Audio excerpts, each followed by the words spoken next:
Well, it's not biographical, you know. I'm more the kind of guy that looks into the abyss, and the guy next to me is looking over the edge, and I go, "What is that? Right there." But in the book, I decided to start out with something because I go round and round with these editors, and so the first thing I do is I kill the editor in the book. Repeatedly, slow and painfully, and in great detail. And gee, it seems like the editor took a vacation and doesn't want this project because as being the kind of guy he is, when he reads things, first he goes through looking for error. How'd you like to be married to this guy? Scans it looking for, you know, things like misspelling. And of course, since I make up words whenever I can't find anything that expresses it, I decide that what I'm going to do is just morph up a new word, like neurolinguistic programming. I know some of you think that always existed, but it didn't. It was just a figment of my imagination. And so if you find yourself defending neurolinguistic programming, I want you to feel a really hard slap right across the face to remind you this is nothing but a word I made up so I could do whatever the hell I wanted. And I want to give it to you so that you can do the same thing with it. That when people say, well, I'm sorry, you're a dentist, you're not a psychologist, you can't, or you're not a doctor, you can't make migraines go away. And I always like to say, well, excuse me, then I'll put them back. No problem. Because typically, and I go, oh, you wanted me to put them back in the patient. I go, well, I have all these extra phobias laying around from the past, you know. What should I do with them? And they go, well, what do you mean? That's silly. You can't just take a phobia and stick it somewhere. And my conscious mind doesn't process negation either. That me, I only go straight for what analogically is the case. Now, what I wanted to do is, gives a whole new meaning to the word, doesn't it? That's it. See, the first day when you were sitting here and I said, stay here with me, I was doing the same thing I'm doing now, but you weren't laughing. That's right. Go back into that state.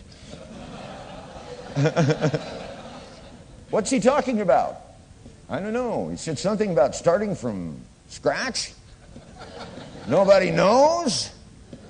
I don't know. Might find it handy, uplifting. Oh. See, and those are called embedded commands. They're not on that list. They're part of the Milton model. See, I made that up too.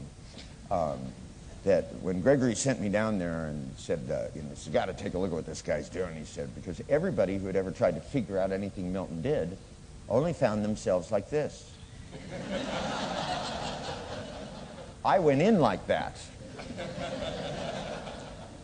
And above and beyond, if you did nothing other than use his intonation pattern, people would go into trance. I mean, it was amazing to me that anybody was ever able to do anything conscious around him. Because he'd sit there and he'd look at you and he'd go, good morning, Richard. How are you doing before you go into a trance today? He said, because I don't know just how deep that trance will be, but I know you'll enjoy it. Now, I know that I feel close to you. Eyes close to you. Oh, yeah, that's right. Stay with me consciously. If you start to nod out, it's okay. The rest of you is close enough to hear. And Milton did something else which I really liked, which is that he so believed in the process by which people were able to process language. Now, he used the phrase, you're unconscious, by the way. That's a command. That's one of the best ambiguities in English there is. That when you look at somebody and you go, you're unconscious. Now, wants to learn. and your unconscious is close enough to hear me and to respond fully. Now, I don't know whether or not your unconscious knows, but I can be able to tell you that sometimes unconsciously you nod yes, shake your head for no. Sometimes unconsciously, when you want to say yes, people in a trance raise one finger up for yes and the other finger for no. Now, Milton would look at people and say, now, I don't know whether or not you're going to go into a trance deeply. Well, maybe I do. But I do know that your unconscious is here all the time. Now, what Milton would do is he would talk to people, he would then calibrate and he'd watch them. And as he would look at them, he would sit there and he'd breathe at the same rate. And as he breathed at the same rate, slowly, unlike most hypnotists, they teach classes on how to stay out of trance while you put people in. And my question is, why? Right? I find that if I breathe at the same rate and then simply start going into a trance, they'll go right with me. And I figure if it's good enough for them, I ain't missing nothing.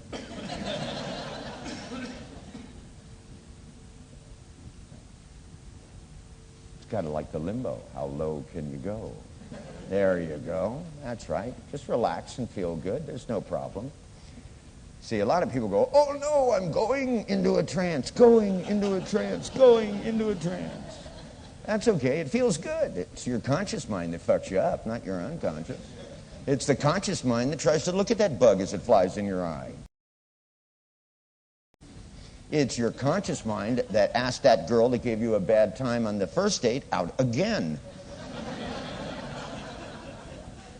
It's your conscious mind that gives your husband money when you know he's going to spend it on booze, right? And you say, now, I don't want you to go out and drink tonight. Can I trust you? And he goes, yeah. You got the signals, and then you go, something's wrong. And you go, now, you're not lying to me, are you? And he goes, not me. It's my unconscious that's doing it. I think. I don't know. I better get a drink and discuss it. Now, in the Milton model, one of the things is that it takes into account the ability of human beings to fill in the blanks, which is what the meta model is for, is so that you fill in the blanks with stuff that comes from their model. So when people come in and they go, I just can't be happy, and you say to them, what would happen if you did? All right, that's what's outside their model. If you go, what stops you? That's what's inside their model. To me, there's only two tracks. Starts like this. One is the lost performative track. That is, people forget that they're telling you something and act as if it's a truism. In other words, the performative is, I'm saying this to you in language. So when I come in and I go, no one is ever really happy, right? That's pretty big lost performative. The other one is, God thinks what you're doing is evil and immoral. I hear that all the time, right?